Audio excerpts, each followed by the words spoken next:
ಹೇಳೋದ್ರಲ್ಲಿ ನಾನು ಹೇಳೋದು ಪರವಾಗಿಲ್ಲ, ನಿಮಗೆ ಮೋಹನ್ ಕುಮಾರ್ ಅವ್ರದ್ದು ಎಲ್ರಿಗೂ ಪರಿಚಯ ಇದೆ, ಮತ್ತೆ ಪರಿಚಯ ಮಾಡ್ಕೊಡ್ತಾರೆ ಅನ್ನೋದು. ಅದೇ ಕೆಲವು ಟಾಪಿಕ್ಸ್ ಇದಾವೆ, ಅವ್ರ ಬಗ್ಗೆ ಹೇಳ್ತೀನಿ, ಸ್ವಲ್ಪ ಕೇಳಿಸ್ಕೊಳ್ಳಿ ಎಲ್ಲರೂ. ಆಮೇಲೆ ಇದೆಲ್ಲ ಇವೇನು ಸ್ಪೀಚ್ ಕೊಡ್ತಾರೆ ಅದ್ರ ಬಗ್ಗೆ ಕ್ವಿಜ್ ಇರುತ್ತೆ, ಕಾಂಪಿಟೇಷನ್.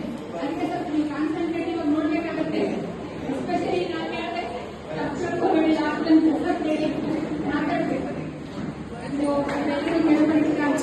ಹೇಳ್ತಾ ಇವರ ಕೆಲವು ಕ್ವಾಲಿಫಿಕೇಶನ್ಸ್ ಮತ್ತೆ ಇವರ ನೇಚರ್ ಆಫ್ ವರ್ಕ್ ಅವೆಲ್ಲ ಏನು ಮಾಡಿದ್ದಾರೆ ಅನ್ನೋದು ಒಂದೆರಡು ಮಾಹಿತಿಯನ್ನ ನನ್ನ ಹತ್ರ ಇದೆ, ಅದ್ರ ಬಗ್ಗೆ ನಾನು ಇವಾಗ ತಿಳಿಸ್ಕೊಡ್ತಾ ಇದ್ದೀನಿ. ಇವರು ಮೋಹನ್ ಕುಮಾರ್ KS ಅಂತ management consultant, international trainer, BE MBA international diploma in GSCM ಜಿನೆವಾದಲ್ಲಿ ಮಾಡಿದ್ದಾರೆ. ಮತ್ತೆ DCM Bharat electronics limited Bengaluru, ಅಲ್ಲಿ ಇವರು ವರ್ಕ್ ಮಾಡಿದ್ರು. Visiting professor at various management colleges. Conducts cooperative training at various organisations. Teacher art of living international.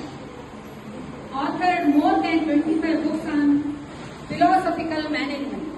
Serving various management institutions as a panel member of examinations. Recipients of Best Faculty Award from the Indian Institute of Material Management.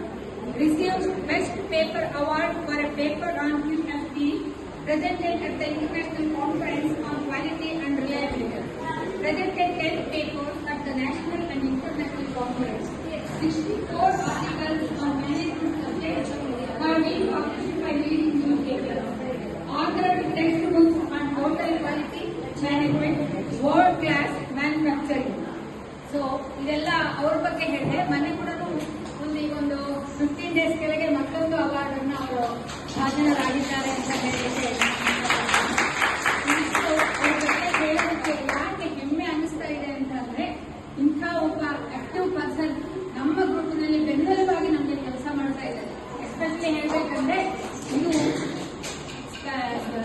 Special for ladies ಆದಂತಹ group. ಪುರುಷರ ಸಂಖ್ಯೆ ಕಡಿಮೆ. ಯಾವಾಗ ಮಾಡಿದ್ರೆ ನಮಗೆ ಅಪ್ಪಾಜಿಯವರು ಖಂಡಿತವಾಗಿ ಬಂದಿರುತ್ತಾರೆ.